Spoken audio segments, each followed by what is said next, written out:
ठीक है।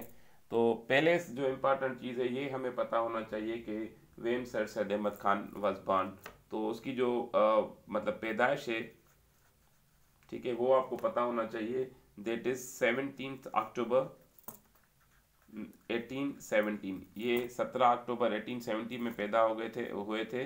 और उनकी जो डेथ हुई थी, ये अक्सर सवाल पूछते हैं, 27 मार्च एंड 1898। अब ये चीज़ें आपको लाजिम तौर पे पता होनी चाहिए, because this is very important thing about sir Syed Ahmad Khan कि that when he was born and when he died. He was born on 17 October 1817 and he died on 27 March in 1898। अच्छा, इसकी कुछ बुनियादी चीज़ें हैं जो हमें पता होनी चाहिए। That is who was the grandfather of sir Syed, तो ये भी हमें पता होना चाहिए। That is Syed Hadi. मैं एमसीक्यू के पर्सपेक्टिव से ये चीज़ें पढ़ा रहा हूँ, ये चीज़ याद रखिएगा। Though it might be very simpler for many of you, but because we have many beginners here, तो उनको ये चीज़ बहुत ज़्यादा फ़ायदा दे सकती है। तो इसका जो दादा का नाम था दैट इज़ सैयद हादी। ठीक है। अच्छा, ये जो दादा जो थे, ये बेसिकली तौर पे एक दौर में जो एम्परर आलमगीर थे उसके दौर में काम करते थे। तो ये सवाल अक्सर आपसे पूछा जा सकता है कि ये किसके दौरे हुकूमत में काम किया करते थे।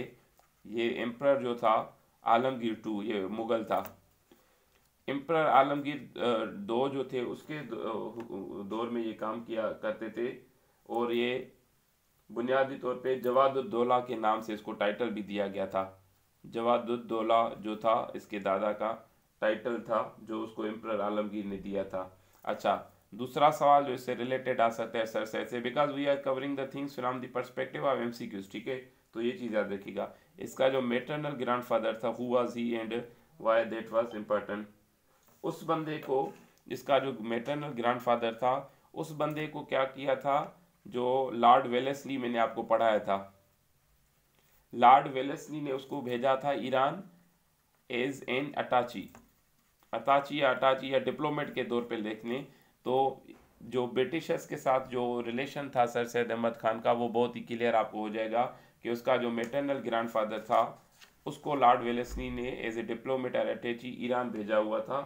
तो ये एक बहुत ही इंपॉर्टेंट चीज़ है। अच्छा, फिर आते हैं उसके बाप के ऊपर। सर सैयद का जो बाप था मीर मोहम्मद मुत्तकी।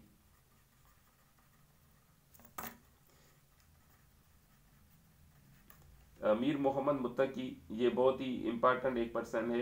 अच्छा, ये जो था अकबर जो दो था ना, अकबर दो, जिसको अकबर टू भी कहा जाता थे, अकबर दो के उसमें एक कोर्ट में हाई पोस्ट पे था, कोर्ट में एक हाई पोस्ट पे काम किया करता था। इससे आपको अंदाज़ा हो सकता है कि जो सर सैयद अहमद खान की जो फैमिली थी इन Delhi, that was very rich, that was very influential and they had very strong connections with different people। अच्छा, फिर यहाँ पे आते हैं कि सर सैयद अहमद खान को रिलीजियस टीचिंग किसने दी।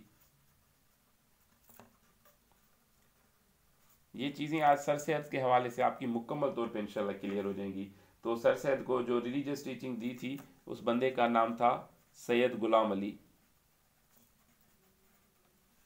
तो ये भी बहुत ही इंपॉर्टेंट चीज़ है। अच्छा, इनका एक फैमिली हकीम भी था, जो उनके सारे फैमिली के मामलात को देखता वगैरह था।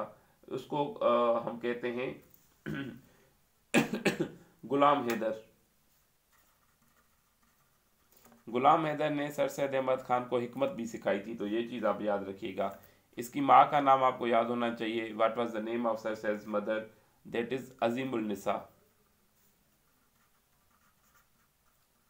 अजीमुल निसा जो था बेगम, इसकी माँ का नाम था। अच्छा, इसके अबू की जो डेथ हुई थी वो हुई थी 1838 में। जो सर सैयद के फादर थे, ही डाइड इन 1838। तो जहाँ तक की चीज़ें आपको बहुत ज़्यादा हद तक क्लियर होनी चाहिए। ठीक है। अच्छा, इसके अलावा जो सो पहली पहली जो इसकी कमीशन की जॉब थी, एज ए कमिश्नर ऑफिस थे, नायब मुंशी के तौर पे, या जिसको हम डिप्टी रीडर कहते हैं, यहाँ से इसने अपनी जॉब करना शुरू की थी 1841 में एज अ डिप्टी रीडर। ठीक है। तो एज अ डिप्टी रीडर जो थी, इसने अपनी एक जॉब जो है सो शुरू की थी। अच्छा, उसके बाद फिर ये बिजनौर में ट्रांसफ़र हुए थे। ठीक है। फिर 1841 में जो है सो सब जज हुए थे फतेहपुर सिकरी में। फतेहपुर सिकरी में जो है सो ये सब जज के तौर पे इन्होंने काम किया था। ये भी लिख लें फतेहपुर सिकरी, शायद आपको फिर वो भूल न जाए।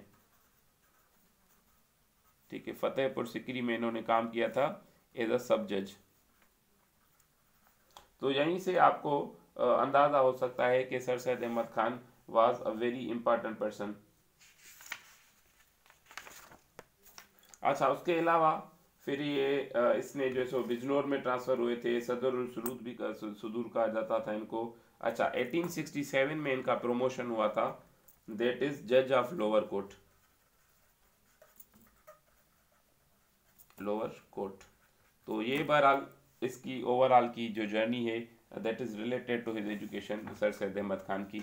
अच्छा, इसके अलावा अब आते हैं सर सैयद अहमद खान की जो ओवरऑल जर्नी रही थी टुवर्ड्स इंग्लैंड।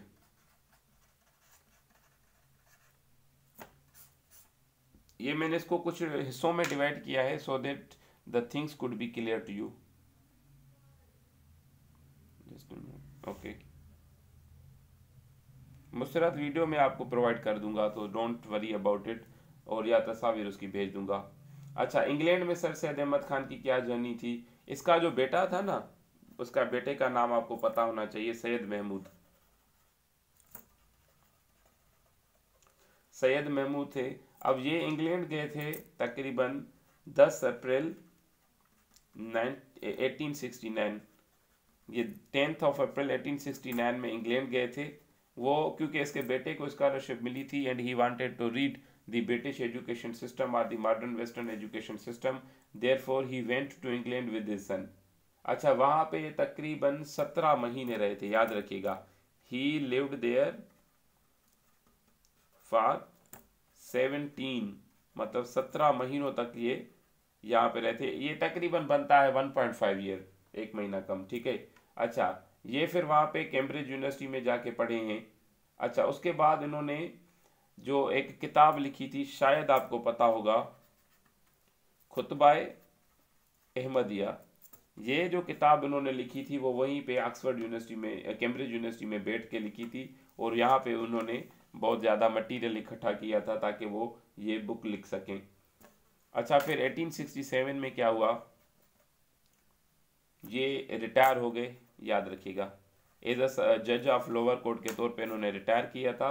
रिटायर होने के बाद ये अलीगढ़ में शिफ्ट हो गए थे परमानेंटली, दिल्ली से अलीगढ़ में ये शिफ्ट हो गए थे।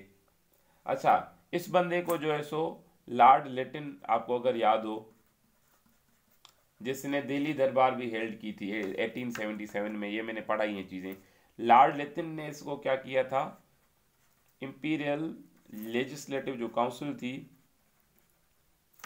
उसका एक मेंबर इलेक्ट किया था। पहले क्या होता था, इलेक्शन कोई नहीं होती थी, पहले सिलेक्ट करते थे। तो बहरहाल इंपीरियल लेजिस्लेटिव काउंसिल में लॉर्ड लिटिन ने इनको चूज किया था कि आप जो है सो अब इंपीरियल लेजिस्लेटिव काउंसिल के एक मेंबर बनेंगे। ठीक है। अच्छा, ये बड़ी इंपॉर्टेंट चीज़ है सर सैयद अहमद खान के हवाले से, ये चीज़ ज़रूर आपको पता होनी चाहिए, और इंटरव्यूज़ के हवाले पर्सपेक्टिव में specially. He was the first Indian to introduce bill for the welfare of his people, तो ये क्रेडिट भी बहरहाल सर सैयद अहमद खान को चाहिए था। अच्छा, उसमें कौन सी चीज़ थी ये आपको पता होना चाहिए कि सर सैयद ने ये जो बिल दिया इसमें ऐसी कौन सी डिमांड की थी। ये पहला बंदा था सर सैयद अहमद खान जिसने एक बिल पास किया था कि पूरे इंडिया के लोगों को जो स्मॉल पॉक्स है वो वैक्सीन उनको अवेलेबल होनी चाहिए। ठीक है, स्मॉल पॉक्स जो वैक्सीन होती थी, ये इन्होंने इस बिल में कहा था कि this should be available to all the common citizens of India. दूसरी चीज़ इन्होंने जो कही थी कि भाई जो काजीज़ हैं, काजीज़ की अपॉइंटमेंट भी लाजिम होनी चाहिए। तो अच्छा, मजमूई तौर पे इन्होंने जो बुक लिखी, जो किताबें लिखी, उसका हमें ज़रूर पता होना चाहिए। सर सैयद अहमद खान की जो टोटल बुक्स इन्होंने जो लिखी हैं that is 42 in number. Sir Syed Ahmad Khan had written 42 books in number. ठीक है, तो ये आपको पता होना चाहिए कि सर सैयद अहमद खान ने जो है सो 42 जो है सो कुतुब लिखी थी। अच्छा, आगे फिर हमारे पास हैं कि कौन कौन सी जो ऑर्गेनाइजेशन थी, कौन कौन सा दूसरा जो काम था जो सर सैयद अहमद खान ने बताई, that basically bear witness to his unflinching dedication to the cause of Indian Muslims. तो वो ऐसी कौन सी ऑर्गेनाइजेशन थी, तो हम उसके ऊपर अब आएंगे। ऑर्गेनाइजेशन जो थी सर सैयद अहमद खान ने बहुत ही बनाई थी। अगर आपको याद हो, पहली साइंटिफिक सोसाइटी उन्होंने बनाई थी, दैट वाज मेड इन 1864। ठीक है, ये आपको पता होना चाहिए। इसका बुनियादी जो काम था वो था ट्रांसलेशन ऑफ वेस्टर्न जो भी थी एक मेडिसन या साइंस की जो किताबें थी उनको नेटिव लैंग्वेजेस के अंदर ट्रांसफर करना था।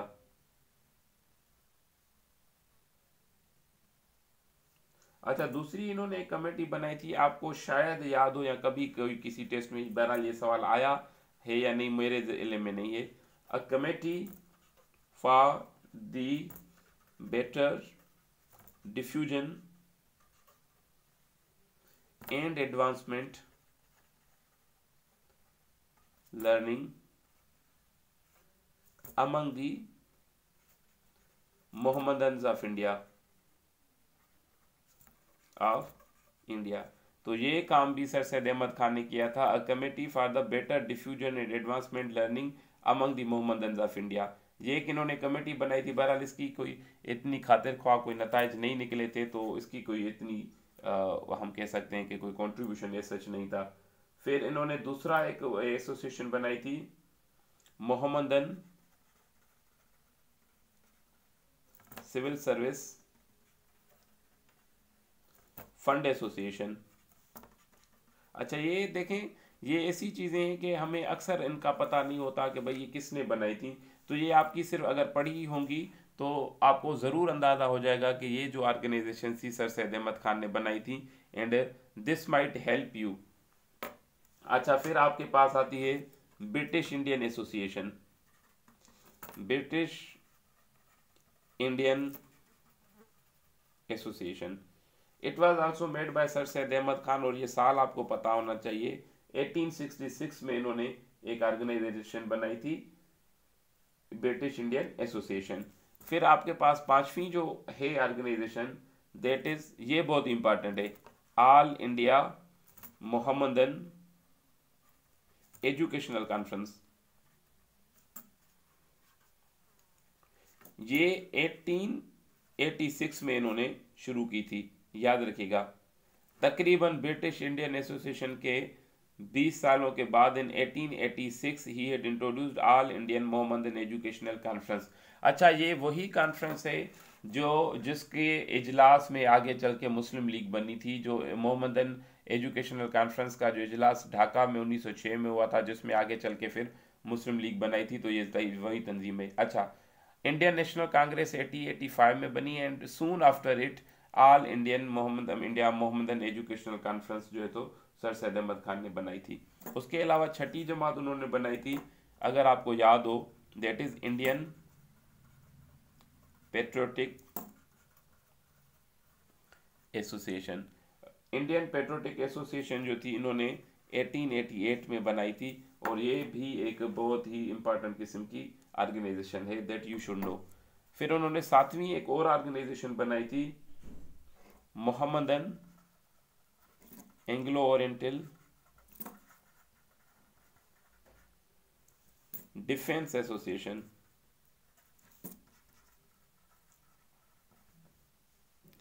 तो ये ऑर्गेनाइजेशन भी अपने आप में बहुत ही इंपॉर्टेंट है, Mohammedan Anglo oriental defence association, और ये इन्होंने बनाई थी 1893 में। अब आप सोच सकते हैं कि भाई ये हमें सारे कैसे याद हो सकते हैं, that how we could memorize all such things. अब उसका सिंपल फार्मूला मैं आपको बता दूं कैसे याद कर सकते हैं। मिसाल के तौर पे आप ये देख लें, 1893 में इन्होंने लास्ट एक ऑर्गेनाइजेशन बनाई, ठीक है। अच्छा, वो ऑर्गेनाइजेशन जिस साल में बनाई उस साल में ऐसा क्या हुआ था दुनिया के अंदर, अगर आप देखें या इंडिया के अंदर, तो आपको ज़रूर कुछ ना कुछ ऐसी चीज़ मिल जाएगी कि 1893 में कुछ ऐसी एक इम्पॉर्टेंट चीज़ हुई थी। मिसाल के तौर पे आपको याद है कि डुरंट लाइन जो थी, that was demarcated in this year in 1893। तो आप इससे अंदाज़ा लगा सकते हैं कि भाई जिस साल में अफ़गानिस्तान और इंडिया के बीच में बॉर्डर बना दुरंत लाइन, उसी साल में एक लास्ट जो है सो ऑर्गेनाइजेशन बनाई थी सर सैयद अहमद खान ने, Mohammedan Anglo oriental defence association, ठीक है। या 1888 में ऐसा क्या हुआ, 1864 में ऐसा क्या हुआ। तो ये चीज़ें आप बहरहाल बहुत अच्छे तरीके से याद कर सकते हैं अगर आप चीज़ों को रिलेट करेंगे, अदरवाइज आपसे चीज़ें फिर ज़्यादातर आप भूल जाएंगे। तो इज़ इट क्लियर? ये थी उसकी ऑर्गेनाइजेशन। अच्छा, अब आते हैं जो बहुत ही ज़्यादा मेरा फेवरेट है सर सैयद अहमद खान के हवाले से, वो है सर सैयद अहमद खान की intellectual achievements. Sir Syed Ahmad Khan की इंटेलेक्चुअल अचीवमेंट्स कौन कौन सी थी, उन्होंने क्या किया, उन्होंने ऐसा क्या काम किया, वाटेवर उन्होंने कौन सी कुतुब लिखी, जो इम्पार्टेंट है वो बहरहाल मैं आपको बता दूंगा। क्योंकि आपने कुछ के नाम सुने होंगे, असबाब बगावत हिंद, खुतबा अहमदिया, और ऐसे द लाइफ ऑफ, जो उसका जवाब उन्होंने लिखा था, या फिर उन्होंने जो है सो तहजीबुल अखलाक किया था। बहरहाल इस किस्म के इसके अलावा भी हैं। इन्होंने एक किताब लिखी थी जामे जुम। जामे जुम उन्होंने 1840 में एक बुक लिखी थी, ठीक है, जिसमें उन्होंने तकरीबन अमीर तैमूर से लेके बहादुर शाह जफर तक जो 43 किंग्स हैं उनके बारे में लिखा है।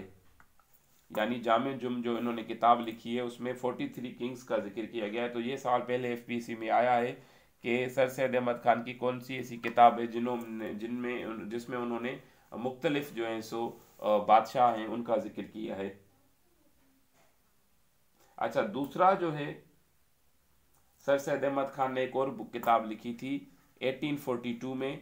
वो बुक उन्होंने लिखी थी, आपको शायद याद हो, जिला अल कुलूब बा जिक्र अल महबूब। ये अब इतना प्यार वाला नाम है, कुलूब दिल को कहते हैं, जिक्र और जिक्र करने को, महबूब यानी मुर्शिद का या महबूब का जिक्र जिसमें किया गया है। तो ऑब्वियस है कि ये सर सैयद अहमद खान ने नबी करीम सल्लल्लाहु अलैहि वसल्लम के हवाले से किताब लिखी है। तो प्रॉफेट मोहम्मद के हवाले से जो उन्होंने लिखी थी किताब, उसका नाम है जलाल अल कुलूब बा जिक्र अल महबूब। तो ये किताब उन्होंने लिखी थी 1842 में। तो ये आपको ज़रूर पता होना चाहिए। फिर अगेन उन्होंने 1844 में एक बहुत ही इंपॉर्टेंट किताब लिखी थी, तोहफा हुस्न। तोहफा हुस्न किताब जो है ये बहुत ही इंपॉर्टेंट है, जिसमें आपको अगर पता होगा कि इन्होंने क्या किया था, शाह अब्दुल अजीज़ की जो है सो ट्रांसलेशन इन्होंने लिखी थी। तोहफा असना अशरिया जो उन्होंने लिखी थी ना, उसको बेसिकली ट्रांसलेट किया था। तो ये आप याद रखिएगा, ये ट्रांसलेट है, ठीक है। शाह अब्दुल अजीज़ जो थे वो बंदे हैं जिन्होंने कुरान शरीफ को उर्दू में पहली मरतबा ट्रांसलेट किया था, और उन्हीं की किताब को उन्होंने तोहफा हुस्न को ट्रांसलेट किया था, ठीक है। शाह अब्दुल अजीज़ की, ये मैं लिख रहा हूँ, शाह अब्दुल अजीज़ की एक बुक थी, उसको इन्होंने ये 1844 में ट्रांसलेट किया था। अच्छा, दूसरी किताब उन्होंने, ये भी बहुत ही इंपॉर्टेंट बुक है, आपको ज़रूर याद होगी, Asrar सनादीद। Asrar सनादीद is another important book, ठीक है।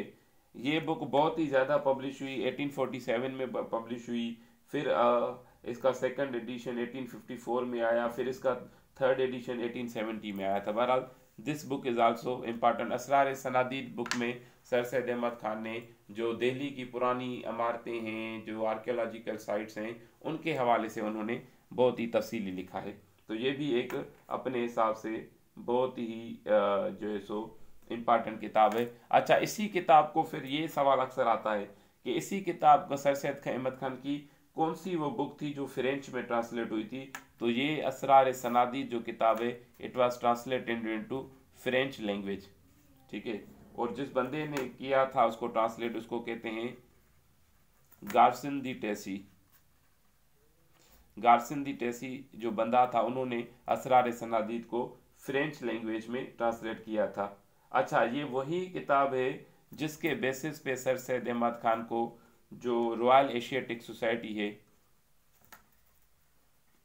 उन्होंने ऑनररी फेलोशिप जो है सो सर सैयद अहमद खान को कन्फर की थी। ये बुक इतनी बहुत मतलब इतनी फेमस थी कि इसी बुक के बेसिस पे सर सैयद अहमद खान को रॉयल एशियाटिक जो सोसाइटी थी ऑनररी फेलोशिप दी थी, और इसी किताब को फ्रेंच लैंग्वेज में ट्रांसलेट किया गया, और जो है सो गार्सिन दी टेसी ने उसको ट्रांसलेट किया था। तो ये भी एक बहुत ही इंपॉर्टेंट बुक है। अच्छा, दूसरी जो है तस्हीह आइन अकबरी, तस्हीह की थी उन्होंने। आइन अकबरी आपको अगर याद होगा अबुल फजल और अबुल फैजी के हवाले से मैंने बताई थी, उन्होंने ये किताब जो है सो लिखी थी। अबुल फजल की जो बुक थी उसको तस्हीह किया था। तस्हीह का मतलब होता है to make an addition, to make corrections, और इस किस्म की जो एडिशन उन्होंने की थी इस बुक के अंदर, तो ये उन्होंने की थी 1855 में। ठीक है, तो ये भी एक उनकी बहुत ही इम्पॉर्टेंट है। उसके अलावा उन्होंने दूसरी भी एक बुक थी जिसकी तस्हीह की थी, वो थी बुनियादी तौर पे तारीख फेरोज शाही।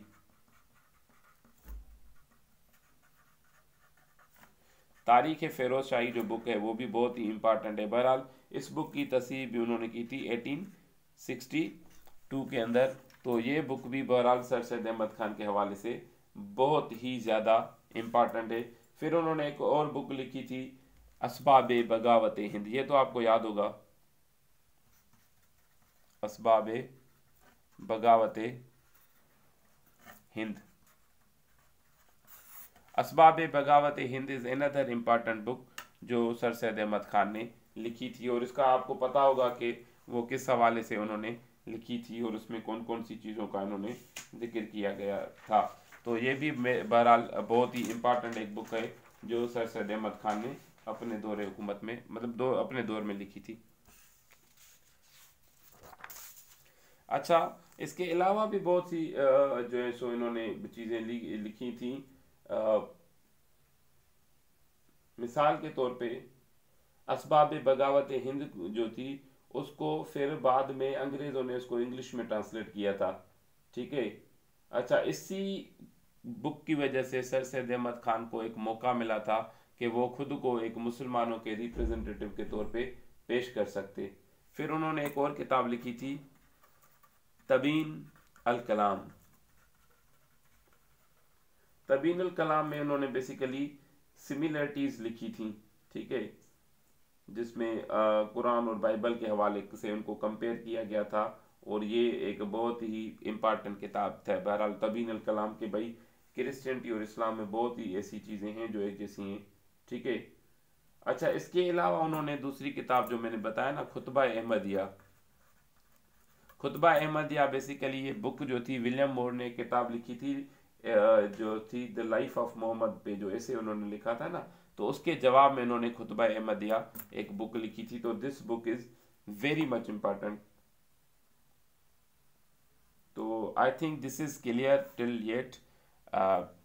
इसके अलावा अब हम आते हैं कि जो साइंटिफिक सोसाइटी उन्होंने बनाई थी उसका काम था क्या। We should know very well that what was the work of scientific society that was established in 1864। पहले तो आपको पता होना चाहिए कि किस डेट पे बनी, 9 जनवरी। अब 9 जनवरी पे ऐसा क्या हुआ है ये आपको पता होना चाहिए। 9 जनवरी, ठीक है, 1864 में ये बनाई गई थी मुरादाबाद में।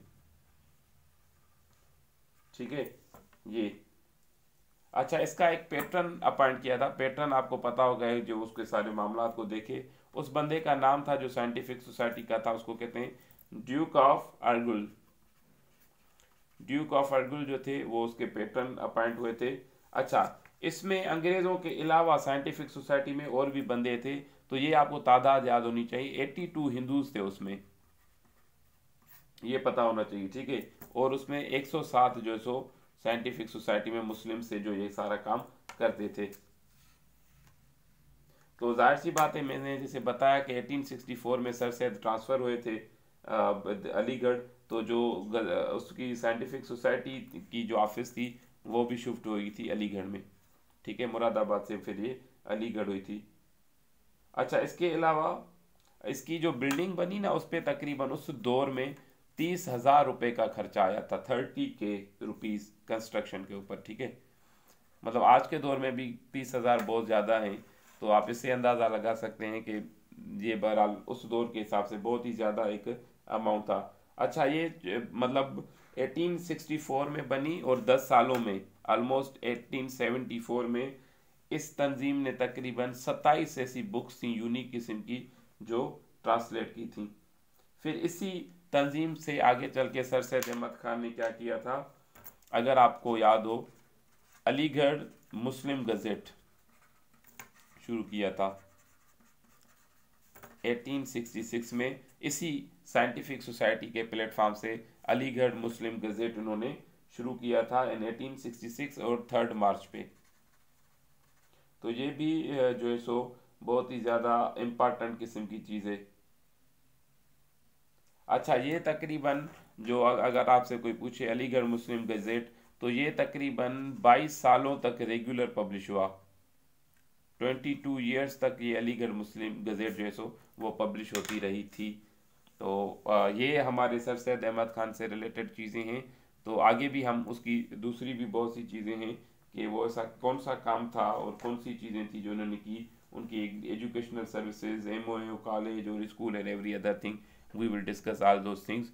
तो अभी तक के लिए